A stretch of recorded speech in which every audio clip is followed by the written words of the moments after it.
But let me ask you this. When they were sitting around making this shit up, why did they pick 10? Why 10? Why not 9 or 11? I'll tell you why. Because 10 sounds official. 10 sounds important. They knew if it was 11, people wouldn't take it seriously. So what, are you kidding me? The 11 commandments? Get the fuck out of here. But 10 sounds important. 10 is the basis for the decimal system. It's a decade. It's a psychologically satisfying number. The top 10, the 10 most wanted, the 10 best dressed. So having 10 commandments was really a marketing decision. And to me, it's clearly a bullshit list. It's a political document artificially inflated to sell better. I'm going to show you how you could reduce the number of commandments and come up with a list that's a little more workable and logical. We're going to start with the first 3, and I'll use the Roman Catholic version because those are the ones I was taught as a little boy. I am the Lord thy God. Thou shalt not have strange gods before me. Thou shalt not take the name of the Lord thy God in vain. Thou shalt keep holy the Sabbath. Right off the bat, the first 3, pure bullshit. Sabbath day, Lord's name, strange gods. Spooky language. Spooky language. Designed to scare and control primitive people. In no way does superstitious nonsense like this apply to the lives of intelligent, civilized humans in the 21st century.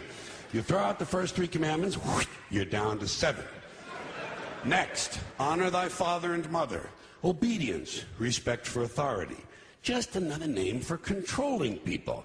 The truth is, obedience and respect should not be automatic. They should be earned. They should be based on the parent's performance. Parent's performance. All right? Some parents deserve respect. Most of them don't. Period.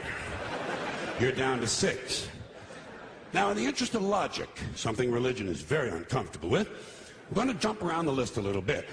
Thou shalt not steal. Thou shalt not bear false witness. Stealing and lying. Well, actually, these 2 both prohibit the same kind of behavior. Dishonesty, stealing, and lying. So you don't need 2 of them. Instead, you combine them and you call it thou shalt not be dishonest. And suddenly, you're down to 5. And as long as we're combining, I have 2 others that belong together. Thou shalt not commit adultery. Thou shalt not covet thy neighbor's wife. Once again, these 2 prohibit the same kind of behavior, in this case, marital infidelity. The difference is coveting takes place in the mind, and I don't think you should outlaw fantasizing about someone else's wife. Otherwise, what's a guy going to think about when he's waxing his carrot? But marital fidelity is a good idea, so we're going to keep the idea and call this one, thou shalt not be unfaithful. And suddenly, we're down to 4. But when you think about it, honesty and fidelity are really part of the same overall value. So in truth, you could combine the 2 honesty commandments with the 2 fidelity commandments and give them simpler language, positive language instead of negative, and call the whole thing, thou shalt always be honest and faithful, and we're down to 3. Thou shalt, they're going away fast. Thou shalt not covet thy neighbor's goods. This one is just plain fucking stupid. Coveting your neighbor's goods is what keeps the economy going. All right? Your neighbor gets a vibrator that plays "O Come All Ye Faithful." You want to get one too. Coveting creates jobs. Leave it alone. You throw out coveting and you're down to 2 now, the big honesty and fidelity commandment, and the one we haven't talked about yet, thou shalt not kill, murder, the 5th commandment. But when you think about it, religion has never really had a big problem with murder.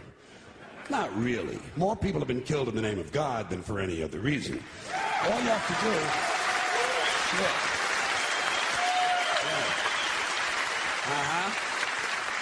All you have to do is look at Northern Ireland, the Middle East, Kashmir, the Inquisition, the Crusades, and the World Trade Center to see how seriously the religious folks take thou shalt not kill. The more devout they are, the more they see murder as being negotiable. It's negotiable. You know? It depends. It depends. It depends on who's doing the killing and who's getting killed. So, with all of this in mind, I leave you with my revised list of the 2 commandments.